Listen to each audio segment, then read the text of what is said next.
the Atlas experiment, why we need to spend $10 billion on this, and what searches on Atlas kind of look like.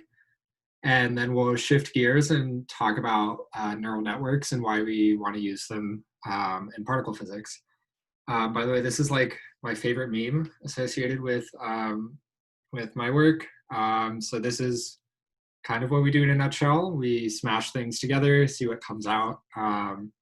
Works better in physics than biology, I guess. Never try.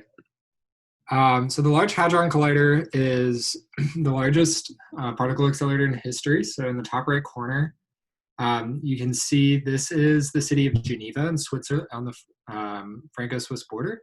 And you can see this outer ring here, that's the LHC. So it's 27 kilometers around, which seems very large for colliding things that are femtometer wide. And so the reason we do this is because the energy that these particles carry. So center of mass energy, so the energy of two particles coming together is 13 tera electron volts. So that works out to be about a microjoule. But we put, I guess, trillions of protons in here into this ring. We accelerate them in opposite directions and collide them together at 4 different sites. And so in one of these beams, one of these collections of protons, these, hold on, that didn't work. The energy in one of these beams is on the order of hundreds of megajoules. So if you were to have a car with the same amount of kinetic energy, it'd be traveling about twice the speed of sound. One of these beams, if you were to dump them into copper, could melt a few tons of copper. So you need a very, very large ring to be able to bend them around to accelerate them. And so the LHC collides protons with Alice ions at 4 different spots. They're not marked here, but Atlas specifically, I believe, is kind of where this smaller ring, that's the old super proton synchrotron or something. It's basically the predecessor to the LHC. That's that smaller ring where it intersects with the large main LHC ring. And you know, so Atlas and CMS are kind of the 2 general purpose detectors. So these are the ones that do the majority of your standard particle physics searches. LHCb is a bit more specifically designed to study B quarks, so bottom or beauty quarks, and we'll kind of talk more about those in a little bit. And then Alice is unique. So normally the LHC runs collides protons. However, sometimes they put lead nuclei in there instead and collide those. And so that gives a more interesting, you create, when you collide these number of particles together, you create a phase transition and create what's called quark-gluon plasma, where you kind of have this giant mass of quarks and gluons flying around in a soup instead of just like 3 like you would in a proton or a neutron. And so that's what the Alice experiment is designed to study. So this bottom right image is actually the proton source for the LHC. You can see it's not very big. This bottle has enough protons in it to run the LHC for like millions of years. So even if we're injecting trillions of protons into the LHC on our macroscopic scale, that's pretty tiny. So Atlas has a fantastic real name, a toroidal LHC apparatus, not a butchered acronym at all. And so Atlas is the largest detector on the LHC. So it's says here 44 meters wide and 25 meters tall. So you can see the little people to scale there. It's enormous. And so this allows it to have a better resolution. We can measure more things. And so kind of the general design is that in the very center of it is what's called the interaction point. That's where we've guided the protons together. That's where they usually collide. And so immediately outside of that, we've got a 2 Tesla magnet. And inside that magnet, we have little strips of silicon that are highly charged. And so what happens is when a particle passes through that, you'll get a little hit in the detector. And so when you have many layers of this silicon, you can track where the particles go. This is the tracking system. And so once it, and so when you've got this magnet, they curve, charged particles curve in this magnetic field. Does anybody know what we can, like, what we can measure if we know the curvature of a curved particle in a known magnetic field? There's 2 things. All right. So the direction in which it curves tells you the whether it's a positive or a negative charge, and then the amount of its curvature tells us the momentum about it. So that allows us to put more accurate measurements on the momentum of the particle, which, as we'll see for some objects, is kind of difficult to establish otherwise. So outside of this first magnet, we have pretty much the calorimeters. And so these are just designed to have whatever comes out of there collide into it and deposit as much energy into it. And so the 2 important ones are the electromagnetic and the hadronic calorimeters. So the electromagnetic calorimeters are designed to pick up things like electrons that interact electromagnetically. Whereas the hadronic end caps, or not the end cap, those are the ones on the end of the device. The hadronic calorimeters are designed to pick up strongly interacting particles. And so kind of this layered design of it allows us to separate where things collide and allows us to better differentiate what's actually coming out of the machine. And way beyond that is the muon spectrometers. And does anybody know why we have the muon detectors on the very outside of the machine? All right, so muons, if you don't know, are the heavier cousin of the electron. So they weigh, I think, 200 times more. However, they're unstable. So electrons, you can just leave them and they'll stay electrons. Muons, you leave them, and if they're sitting still, they will decay at about 1/1,000,000th of a second. Now, this sounds like on our time scale, like a very, very short amount of time. And for most of these particles, that's an extraordinarily long-lived particle. For instance, things like the Higgs boson decay on the order of like 10 to the negative 22 seconds. And so that's kind of also why we need these large detectors to see, because we're studying what comes out of them, not like directly seeing the Higgs or some of these other particles. So the muons are highly boosted, so they're moving at a very high fraction of the speed of light. And so if you've taken a course in special relativity, you'll know that time slows down. The wristwatch on these muons ticks a bit slower compared to these people sitting up here on the beam above the beam pipe. And so that allows them to fly pretty far outside of the detector, and then we pick them up there so that we know that those are muons. And that differentiates them from electrons that get picked up in the electromagnetic calorimeter.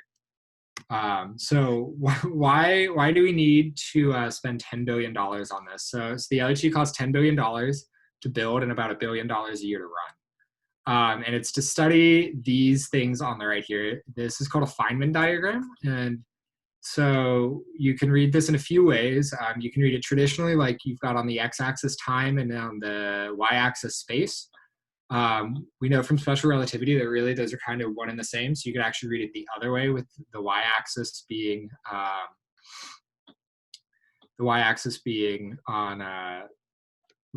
time and x space. But so if we were to read this, okay, this person messed up the diagram. But anyway, so this one of these are E minuses. So an E minus is an electron. This other thing, the other one should be an E plus. That's an anti-electron or a positron. And so if we read this with how we're used to, with the x-axis being time, then we can see these fly together, they collide, and you get some intermediate particle here. It's not labeled, but these could be things like photons that you see on the right here. It could be something more exotic like a Z-boson, or I guess in theory, if you had enough energy, it could also be a Higgs. And then you see it goes for a little bit, and then it decays to 2 photons, and those fly off. So this Feynman diagram is actually, we'll modify a little bit later, because this is actually very similar to how we find Higgs. This is a very similar Feynman diagram to the Higgs. And so why do we need an accelerator this large? So we know from Planck's relation here, the wavelength of something is inversely proportional to its momentum. So if we want to study smaller and smaller things, we need more and more energy to do it. It's the same reason that optical microscopes kind of peter out at a certain range. You start needing to move to electrons, because you can use higher energies to see smaller. And so, you know, the next step is if we couldn't hammer in what we needed with the last one, we need a bigger hammer. And so the highest energy accelerator before the LHC was the Tevatron at Fermilab, and that had, kind of as the name suggests, about a TeV of center of mass energy. And this actually discovered the top quark, which is the heaviest quark in the standard model, and but it couldn't find the Higgs. So we knew that, well, not me, I was like a toddler, but physicists working on this at the time were like, okay, well, we need something bigger. If we want to find the Higgs, this is my fun little pun here. People like to call the Higgs the God particle. Peter Higgs is a Scot. So here's my clever little pun here. But we have a lot of problems. So the standard model we'll talk about in a sec, but it's the most successful physical theory in history. It's something like you can use it to go out to 16 orders of decimal, 16 values past the decimal place for some measurements, and it still holds. However, there's a lot of things it doesn't account for, like 5/6 of the energy of the universe. So it doesn't account at all for dark matter or dark energy. This one's very interesting, I think. So CP violation is charge parity violation. So the most physics that we believe, if you are to look at it in a mirror and change the charge of every particle, you'd get the exact same phenomenon. And that's the case in electromagnetism. It is not the case in the weak nuclear force. There's plenty of CP violating decays that occur in that. The interesting thing is the strong nuclear force is allowed to do it, but it's never been observed. So there's actually a very interesting solution to this called axions. And if the axion actually has the right mass, it can also be a dark matter candidate, which is my personal pet theory of how of what dark matter is. Why do we have 3 generations of fermions? So going forward a bit, you can see here these left particles of the fermions. You can see they're ordered. There's 3 of them, right? We've got the up, down, you've got your electron and your electron neutrino. These are the top 3 at least are pretty familiar to us. And then there's 2 more copies. Famously, Stuart Robbie, after hearing about the muon, was like, who ordered that? And in fact, another one was ordered after that with the tau and similar. But we have no idea why there's only 3 generations and not 1 or 10. And the standard model is good at 3 of the 4 fundamental forces, but gravity doesn't at all work into that. So these are all things that the LHC could, in theory, solve or at least point to answers. But really, the big thing here was to cap off the standard model with the Higgs boson.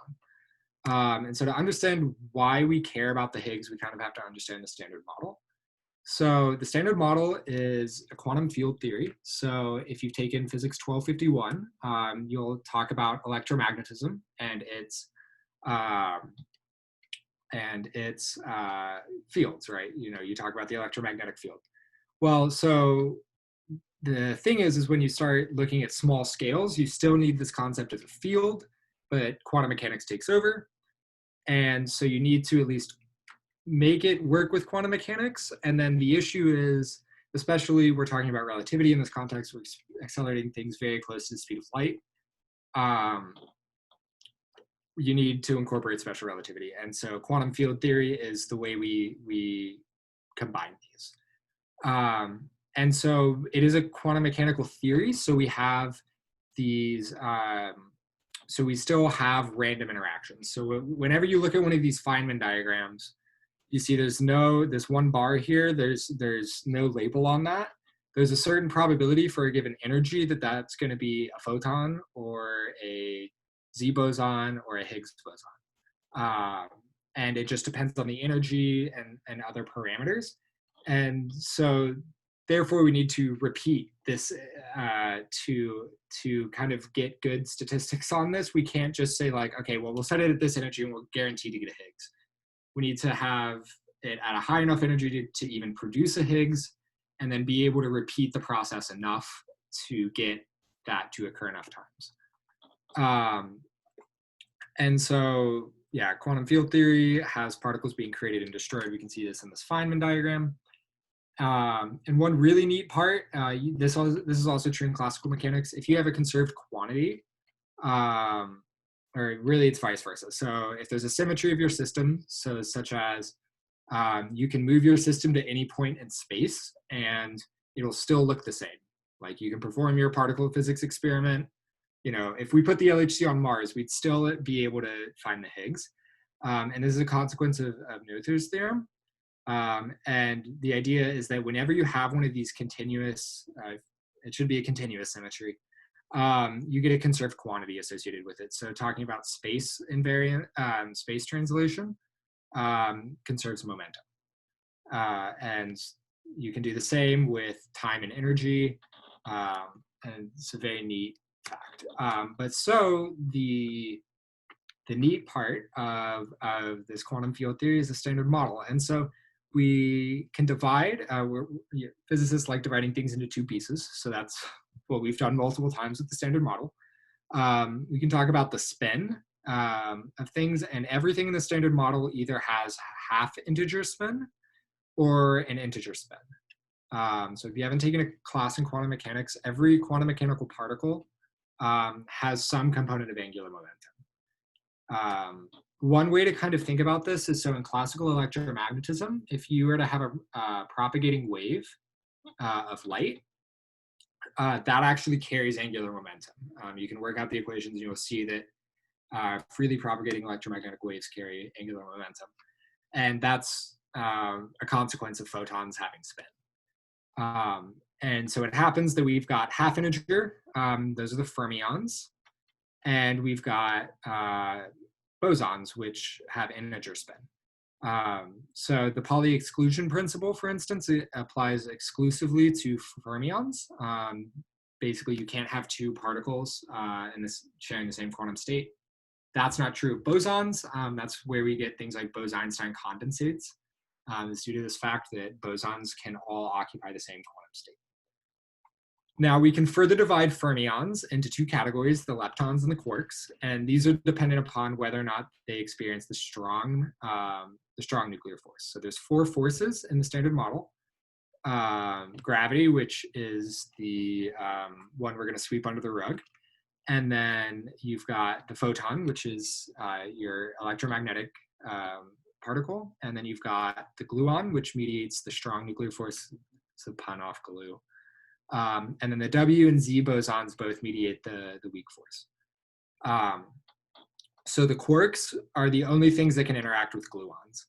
Leptons, so your electrons, muons, and taus, don't at all. And in fact, the neutrinos aren't electrically charged, so they don't interact with the photon at all. So electrons are actually incredibly difficult to detect. They're the one particle in the standard model that isn't detected really at all by the LHC. It's something like you can shoot a beam of neutrinos through a light year of lead, and there's only like a 10% chance of one actually hitting it. So that's a whole different field of physics, very interesting. A lot of cool stuff there. Professors here do that. But so we've got these quarks, and so we'll talk a bit more about the strong nuclear force in the quarks because they're very important to kind of what I'm doing. But so the bosons are responsible for mediating these forces. And so at a high enough energy, the energy scale is on the giga-electron volt scale, so about 1,000, or it's on the order of hundreds of GeV. So it's about 100 times less powerful than the LHC. The electromagnetic and the weak force actually become one force. And so this is where, if you've ever heard of like grand unified theories, the goal of a grand unified theory is to bring all three of these forces into a single one. And so we believe at a high enough energy, we'd see this this transition occur. And so we call this unified force between the photon, or between the weak and the electromagnetic, is the electroweak. And so the Higgs, the reason we need the Higgs is because we know that the electromagnetic and the weak nuclear forces are different. The Higgs breaks a symmetry between these, and so that's why we see the W and the Z boson having mass, whereas the photon doesn't. The photon doesn't interact at all. Well, it doesn't couple like it does to the W and Z. And so we'd found the rest of these particles by the time the LHC turned on. So the last one to be discovered, like I said, is the top that was discovered at Tevatron. For instance, the up and down quark are what make up the proton and neutron. You have two ups and a down make up a proton, and two downs and an up make a neutron. And then you've got these more exotic things. But so we needed to find the Higgs. We know it's this very important thing, cap off the standard model, and then hopefully it would point us in a new direction of where to go. So how do we find the Higgs boson? So like I said, this thing decays incredibly rapidly. So we want to see what it decays into. Are you guys seeing this GIF like move? Cool. Okay, cool. This is like one of my favorite plots. But so the two simplest, or really the decay channels we'll talk about here, are the Higgs to two photons, and this is what we have on the right here. And then the Higgs to two B quarks. So going back, so we talk about the Higgs giving particles mass, which mean, I don't fully know what that means, but it means that higher mass particles are more likely, or Higgs are more likely to decay into more massive particles. So if we go back and look at the standard model here, we see that the top is significantly heavier than the bottom. Does anybody know why the Higgs decays to two B quarks instead of a pair of tops? This is you guys should be able to answer this if you're taking Kilcup's class. Sound like Jay Prakash. So if we look, what's the mass of the top? It's 175 GeV, which is a lot more than the Higgs. The B quark, however, is only 4 GeV. So 2 B quarks is 8 GeV, which is a lot less than the Higgs mass, which means you get,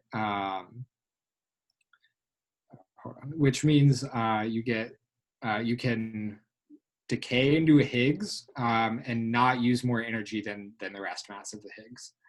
That's why we don't see it decay to tops. So we'll talk more about B quarks and quarks in general because they're a very interesting topic. It's what I've done my work with. But so to find the Higgs, you can see if we watch this plot here, they're colliding protons, they're putting this all here. So we reconstruct with your Lorentz invariant 4 vectors, you can reconstruct the mass of these decays to 2 photons. And so what we see here is once it loops, you can see it's very flat. We don't see a whole lot. And then as, yeah, I'm kind of giving away the cool part, but as it builds, you start to see this bump occur at around 125 GeV. And so what's happening is if we don't believe the Higgs is there, this background only hypothesis, then it kind of looks like this smoothly falling exponential. But we see this bump occur. And this is what's known as a resonance. So this is where resonance is an important concept. Kind of bizarre to understand. The best way I can think about it is if you've ever swung on a swing before, if you wildly shake your legs, you're probably not going to go anywhere. There's a certain frequency that you swing your legs at, and that's how you build the pendulum. And so it happens that that frequency is the same as the frequency of the pendulum of your swing.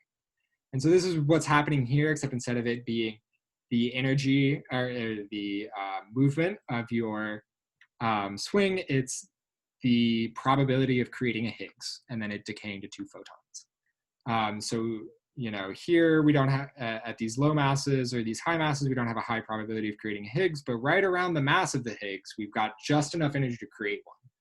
And so that's what we see in this bump.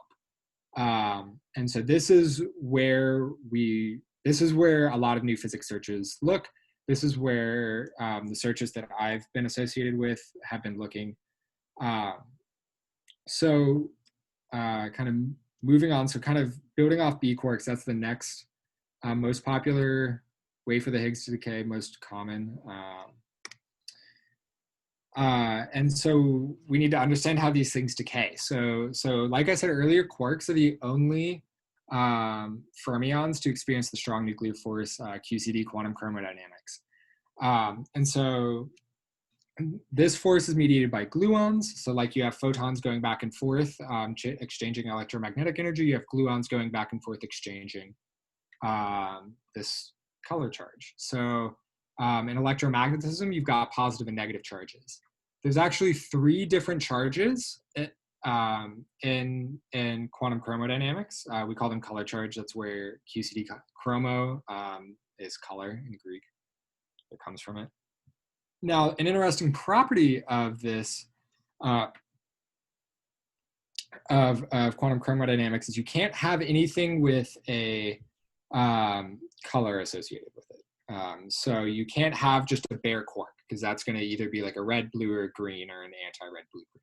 So you need a pair of quarks, right? One anti-red and one red.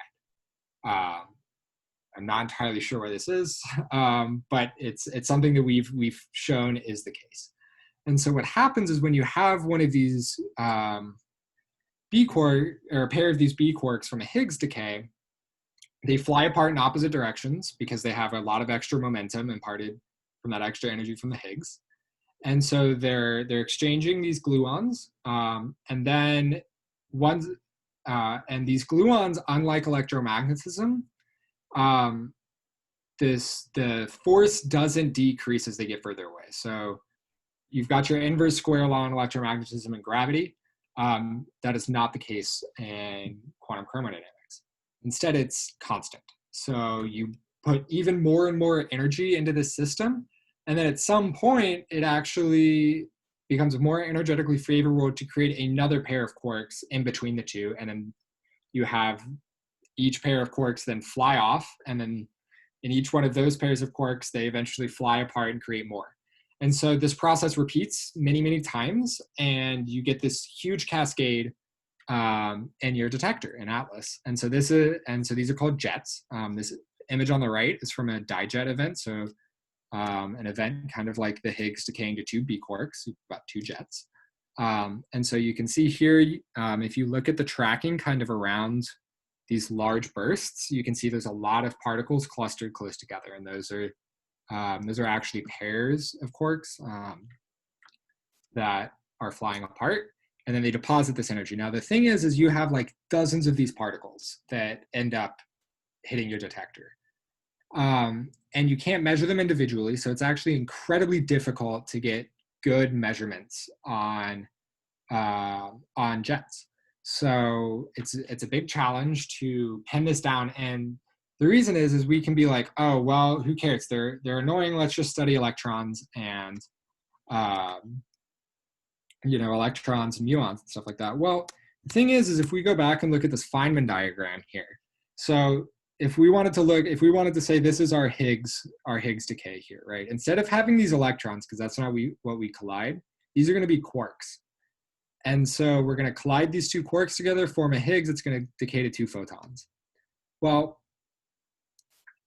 it could decay to these 2 photons, or it's equally likely, we know that these quarks can form a Higgs or whatever particle we're looking for, so they could decay back to Higgs as well, or decay back to quarks as well.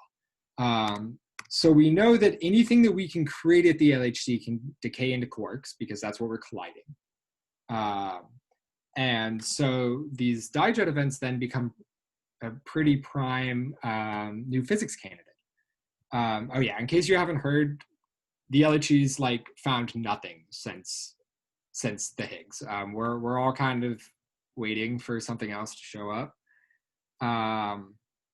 And so, but these dijet events are one promising search. And so that's what my work's done on. Specifically, we're looking at very low mass, relatively low mass regions. So this is the dijet trigger level analysis. So dijet 2-jet events and trigger level. So in the ATLAS experiment, we produce, I said earlier, we collide millions of protons a second.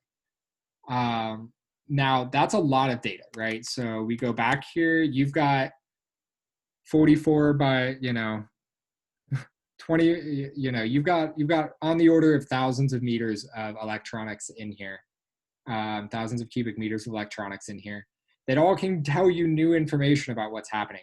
It's a lot of data to store.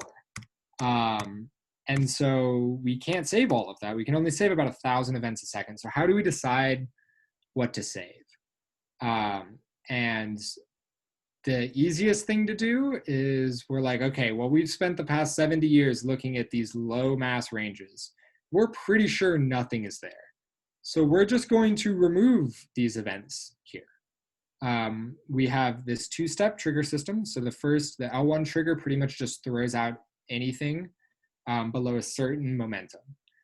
And then you reconstruct the event, and then you've got a more advanced algorithm, the high-level trigger, to decide what to keep. And so the issue, though, is that, like I said, we're throwing away these events here. So you can see, like, at 600 GeV, we have only 1% of the amount of events as are actually being produced. So we're losing a ton of possible signals. So for instance, one of these dijet signatures, one of the things we could find in this is a dark matter mediator. So a particle kind of like the Z boson that interacts between standard model particles and dark matter particles. And there's reason to believe that it's in this lower mass region. Don't ask me what that is because I'm an undergrad. But we are still interested in these low mass ranges below about 1,000 GeV or TeV. So one way we can do this is only save a limited amount of information. And so this is what the trigger level analysis does. So after events pass this first trigger, you reconstruct the event, and that's all that gets saved, is just that simple reconstruction before it passes through the second trigger. And then we do all of our calibration and that sort of stuff with those and look for it. So if you really want to get into the nitty gritty, here's the paper from 2 years ago. We're working on putting out a new one. Hopefully that'll be out before I graduate. But this is what TLA is doing right now. And so it allows us to save over twice as many events while using less than 1% of the bandwidth of these normal, fully reconstructed events. And so this works well. The issue is that in 2025, we're going to turn on the High Luminosity LHC. So luminosity is basically a measure of how many times you're colliding protons. And so the high luminosity one is the one that's a lot higher. We're putting like up to 5 times as many protons in the machine as were before. That's a lot more collisions. And there's a lot of other problems associated that need to be solved with that. But we're producing way more events. So if we want to continue these similar low mass searches, we need to come up with a better method. And this is where we shift gears from particle physics to computer science. this is where neural networks come in. So if you're not familiar with a neural network, they're these computer programs that are designed to work like the brain. So the brain is, you've got a bunch of things in your brain called neurons. And basically what happens is if they get an electrical signal, they'll either, I'm actually working backwards, I'm more comfortable with neural networks than neuroscience. They'll fire off another electrical signal, and they'll then send it on to those neurons connected to other ones. And that's how you pick up patterns. That's how your entire brain works. And so we're interested in computers doing the same thing. And so we have these nodes, and these nodes, we organize them sometimes into layers. In my work, that's what we do. And these nodes are usually connected to every node in the previous layer. And what they do is they take the number that's given by the previous layer, they multiply it by a certain value called a weight, add them together, and then we pass them into what's called an activation function. And so this activation function, this one on the right here, is your like canonical example, Kilcup's favorite tanh. And so you can see here, neurons in the brain can only be on or off. We want continuous things. And so tanh, you can kind of see, looks a bit like a step function. So that's part of the reason we use it. There's other methods. I won't really get into those. If you're curious, please ask. And so these layers that we organize the network into, if we use more than just your input and your output, any ones in the middle, we call it hidden layers, because they're not giving you your input or your output. And they get this really fancy buzzword called deep neural networks. And so neural networks, kind of like our brain, are incredibly efficient at recognizing patterns. You know, they get something they've seen before, and all of these weights kind of get together and give you the right answer. But how do we make a neural network recognize things? How do we get it to recognize patterns? We need to train it. And so first we need to tell the network if it's doing a good or bad job. So this is what we call a loss function. Yeah, I don't have that in here. So the one that I've used, and the one that's pretty natural for a lot of these applications, is just your mean squared error, so your pretty standard error function. And so what you do is you give it some data, it runs through, and it spits out whatever your result is, and then you can compute that, then you compute its error. And so what you do with this is, after you give it a certain amount of data, what's called a batch, you take the gradient of this error. So you can create, you know, a slope of the error with respect to these weights. And then what you do is you update your weights so that it lowers this gradient. You kind of descend. This is what we call a gradient descent. And so you just repeat this process over and over and over.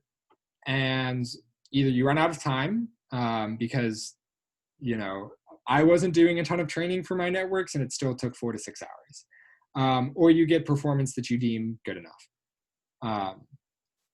So yeah, so neural networks are really only things that we've been able to work on in the past 30 or 40 years because they are incredibly computationally intensive. Like whenever I did this training, I was told, like, don't do it on your desktop, you might melt your GPU.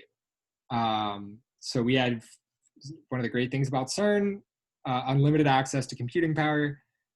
So you can throw it on a computing grid and it'll get back to you in a few hours. And you also needed a ton of data for it. So like in my work, I'll kind of talk about this in a little bit, where I was using millions of jets to train the data. If you don't, what'll happen is it'll overlearn patterns in your sample size. So just like how in statistics, you never want to draw too broad of a conclusion off of a very narrow sample. Neural networks will just do this. It's almost like they're like people and drawing conclusions off of too little data. This is called overtraining. And so what'll happen is it gets really, really good at giving you answers for that training data. And then you give it some new data, what we call the validation data, and it performs terribly. So you need a ton of data, and you need a lot of computing power, so it's a bit more recent thing. So like I said here, neural networks are very sensitive to the training data. So if you give it, if we're training our network on jets and then all of a sudden you give it an electron, it's going to be like, hey, what did you just give me? If you've ever seen something really weird and your brain is just like, can't understand what's happening, that's what the neural network would do when you give it an outlier. So you need to have well-distributed data. And then if one value in your input is very large, so for instance, like the energy or the momentum of your jet is a lot larger than the angle at which it comes out of the detector. So what the network will do if you don't handle this is it'll train very, very well for momentum. It'll be able to reconstruct momentum fantastically and then do garbage as soon as you want it to give you the angle. So you need to basically, to deal with these errors, you need to filter out your outliers and then have your input distributions be a bit more uniform and close together. This is called normalization. I hate this word because it reminds me of normalizing like probability distributions, but so it goes. So autoencoder neural networks, this is now actually getting to what I've done. These are a deep neural network that approximate the identity function. So you give it something, so in this case we give it 4 numbers and you want it to give you back those same 4 numbers. Now this is in general pretty uninspiring, like who cares? But the interesting thing is if you look at this network here, there's only 3 nodes in the middle here. And so what this means is that we're creating a representation of this 4-dimensional data in only 3 dimensions. And so this allows you, if we were to use this on Atlas, we would only have this encoder part here, this first half of it. And we'd put the encoder on Atlas, and so you get your jet information. It'd compress it down to a lower representation, so it'd save less data because you're only saving like 27 numbers, or 14 numbers instead of 27. Save that, and then after you've turned off the LHC, then you decompress it with the decoder and get the same thing. And so this is really what my work is. And so if your autoencoder is good enough, it'll reconstruct these things well enough to use for what we want to do. So the work I did this summer was we were wanting to see if autoencoders could be used for this data compression. And so one thing we want to do is, this is specifically in the context of this dijet trigger level analysis. So we've got less data to understand what's actually coming out of the machine. So we need to have a good grasp on that data, which means if your autoencoder gets a bad jet, so a jet that we think is either caused by an error in the detector or something like a cosmic ray hitting the detector, you don't want the autoencoder to give you a good jet out of that. That would be bad. And so this migration, right, moving from bad jets to good jets or vice versa, is called threshold migration. This is the specific thing that I studied this summer. And so we investigated it with things that passed this dijet TLA cut. So going back here, it's things that, it's jets that would be in here, assuming they're good jets. And so my filtering, the person who did a lot of this preliminary research was a master's student in Sweden named Eric Wolf. You can read about, actually, if you're interested in this topic, this thesis is actually a pretty good introduction to a lot of this stuff. So I reused his filtering. Now he was studying all jets from an event. I'm only studying the 2 highest energy ones. And so naturally, when you've got a lot of these lower energy jets, we don't really care about, like a lot of them are terrible. So that was what his filtering was made to get rid of. Me applying this TLA cut already got rid of a lot of that. So some of it was redundant. It also got rid of things that we define as bad jets. So Atlas has a series of criteria. It's on a later slide that we call bad jets. So removing those preliminarily kind of limits how well we can actually understand, how the autoencoder constructs around these. So normalization here. So we rescale all these things, we just multiply them by a factor. Now there's some values here that are, like I said earlier, the momentum here. PT stands for transverse momentum, so this is the momentum perpendicular to the beam. This can go anywhere from 0 to, I think, up slider, anywhere up here to the TeV range, right? That's hard. Also, a lot of these really high PT jets, probably garbage. Also, you can see that, so these are log plots. So you can see once we get up to 1.5 TeV, we're having like only a millionth as many events up here as we are at a few GeV. So we need to come up with ways to kind of squeeze all that together. And so this is what PT looked like when we feed it into our network. So you can see it's a much more even distribution. It's a lot more smooth. We don't really have any outliers. We did this by taking the logarithm of it. So here's the list of variables. So there's 27 that we used. And so did that. And so one thing we want to preserve here, I talk about neural networks being good with correlations. So one thing we want to do is abuse these correlations. The network will learn these correlations very, very well if they exist. So we want to give them as many correlations as possible. And so we want to do this by improving our filtering and normalization. And so removing outliers and kind of compressing everything together makes it a bit easier. And so you can see here that on the left here, this is just like taken straight out of the detector. You can see there are plenty of correlations, like for instance, eta, which is a measure of how far the jet is pointing away from perpendicular to the detector, is very strongly correlated with that's detector eta. So detector eta is another way we define eta. Very well correlated, that makes sense. Or for instance, you can talk about PT and the mass here. You should know from special relativity that momentum and mass are correlated. And so you can see then that after we normalize and filter these things, we get a lot more correlations, a lot stronger. Makes it easier for the network to do that. So here's how our networks performed here. So the data we used here was about 2/3 of a single run of LHC data. So a run is each time we turn on the machine and collide protons. So I only used 2/3 of one run, and on the entire physics taking run from 2015 to 2018, there's hundreds of runs, right? So I'm using a tiny, tiny fraction of the data that we have. And that still gave me 2 million jets. So that's what I used for all of my data here. That was reused from Eric Wolf's thesis. So we trained it. I won't get into what an epoch is right now in the sake of time, but trained it for about 4 to 6 hours using this mean squared errors of loss function. I'll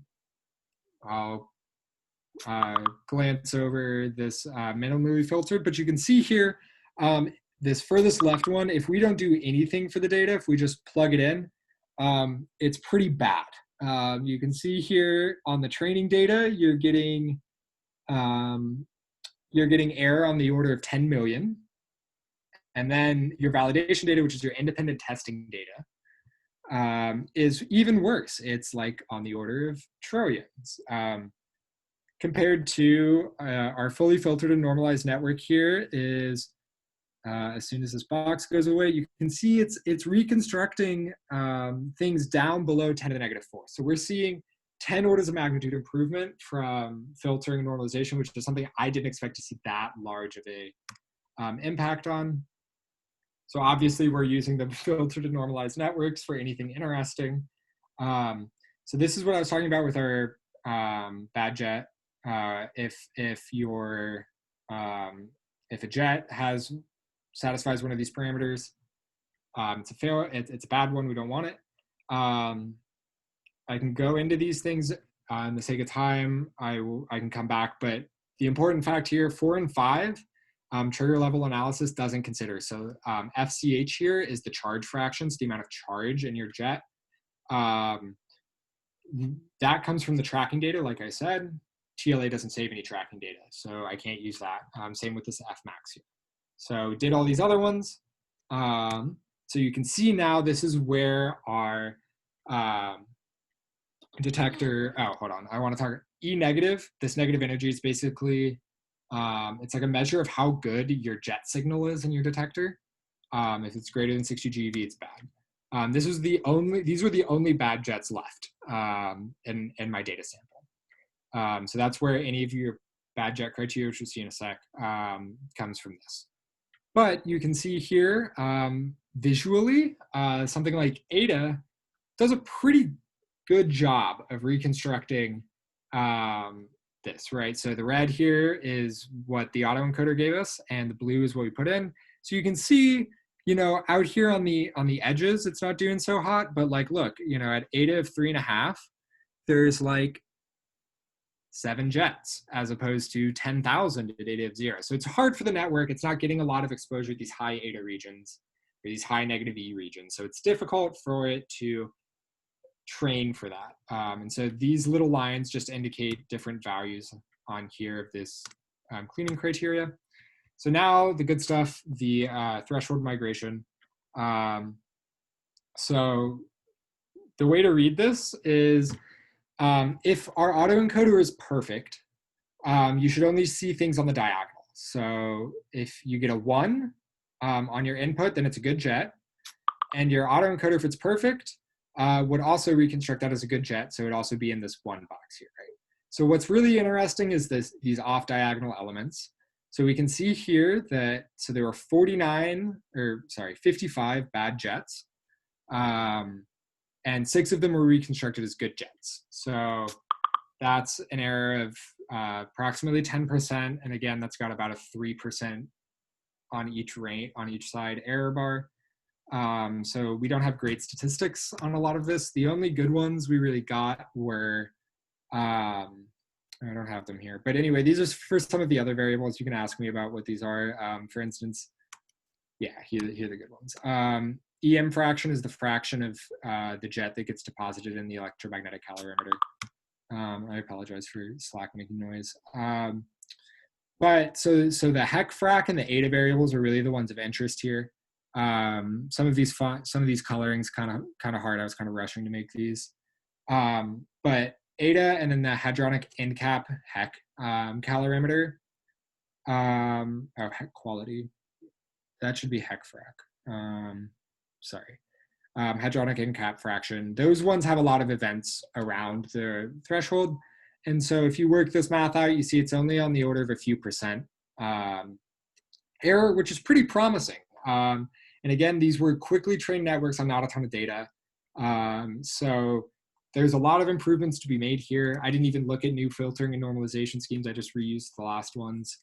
And so we can chalk, like, for instance, the Ada of 2 being good to, if we look at Ada here, there's, you know, few hundred jets in each bin right around there. So the network gets a lot of exposure to jets around Ada of 2, does a good job telling us what they are. So in conclusion, autoencoders, if you filter and normalize them, can be really, really good at reconstructing dijet events. You know, anywhere from 90 to 99% of the time. And again, the amount of jets we have at some of these low ranges are limiting this. I've got some work that I'm hopefully going to start on soon that will kind of address this. So yeah, so that's kind of those are the conclusions from this summer. And now what I'm doing is I want to look at some new ways to normalize the data. So to get it all together. So this is going to be either mapping it onto like 0 to 1 or like phi, like the azimuthal angle in the detector runs from negative pi to pi. So mapping it onto that range or something like that, so that all the variables are the same thing. Another way to do this is with a reparameterization layer. If you're curious, ask. Like I said, a lot of the filtering was a little bit redundant with the data set we had. So we can set different limits to kind of get rid of some things for training. And then another idea is changing the loss function from mean squared error to probably mean squared error plus some parameter that tells the network if it's reconstructing the event correctly or not. That one's probably a little more complicated, but yeah, so that's all I have, I think, yep. So if people have questions, I'm sorry, I guess I did have an hour of slides. please feel free to drop them in the chat or just speak up. Sorry, I went a little over.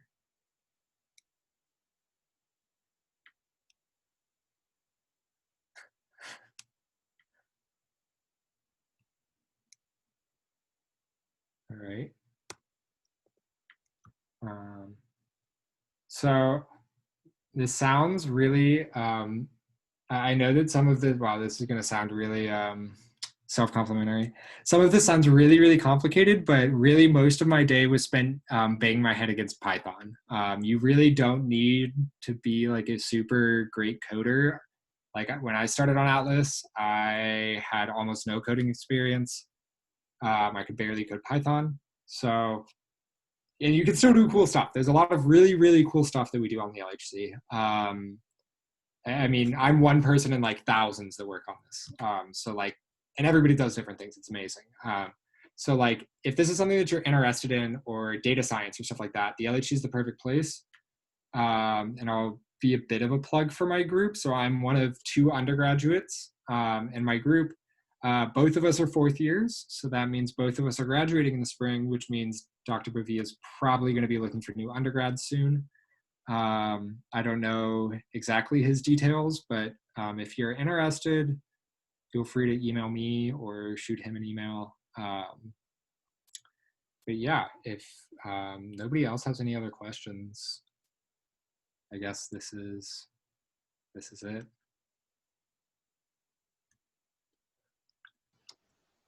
Nothing's come through in the chat, so yeah. Guess, oh, did someone have something? No, I think that was just me. Kyle, yeah, I think that's Kyle. It's a little hard to read the Zoom panel. Did you have something, Kyle? Just clapping. Oh, just clapping. Oh, that's what that was. Okay. I couldn't figure out what the emoji was. Yeah, I guess we'll wrap this up then. Thanks for speaking, Sam. I know we got you a little short notice, so I'm really happy that you were able to put this together. This is really cool. Yep. I know there's only 11 people here. We're going to put out a more formal announcement about this a little later, but Sam was a participant in the Summer Research Scholarship Program at the physics department here at OSU this past summer. Normally, they have an opportunity to do poster and presentations at the end of that program, but given the gestures broadly, that didn't happen this year. And so if you're interested in presenting your work to a group of your peers, maybe get a recording of it. This meeting has been recorded. It'll go up on our channel probably tomorrow or the day after that. YouTube can take an annoyingly long time to process these things. Please reach out. Yep. And yeah, if you've got anything else, yeah. So, I was just going to say, you can hit it. I personally am always always looking at the physics department Discord we have for students. Also, our email went out in a physics newsletter about 3 weeks ago that Lindsay sent out, if you still have that. Otherwise, I'm Lachner.3 at osu.edu. That's LACHNER.3 at osu.edu. You can reach out to me. And what do you have to say, Sam? Yeah, so if you guys have more questions, please feel free to email me. I'm roberts.1691. Yeah, so we're kind of lacking speakers. So this is the plug of one, it's really good to get experience communicating your research. Research not communicated is research not done. So if you are considering a career in physics, you should get good at speaking. So here's a good opportunity to do it. We also need more speakers. So it's a little bit of a win-win here. So yeah, if you're interested, please reach out. And like I said, we'll put out a more formal announcement probably later this week. Yeah, and talking about that. It doesn't need to be a full meeting either. If you have 10 minutes of work that you would like to present on, or that's all you feel comfortable with, that's great. Like APS, for instance, if you're an undergrad presenting at APS, you only get 15 minutes anyway. So if you don't have a lot of material or don't want to put the time in, that's okay. We're more than happy to have shorter talks. So please, yeah, if you guys want to, please reach out. All right, then. Thanks again, Sam, for speaking, and thank everyone else for being here. Hope you have a wonderful week, and we'll catch you next Tuesday. Thanks. Bye.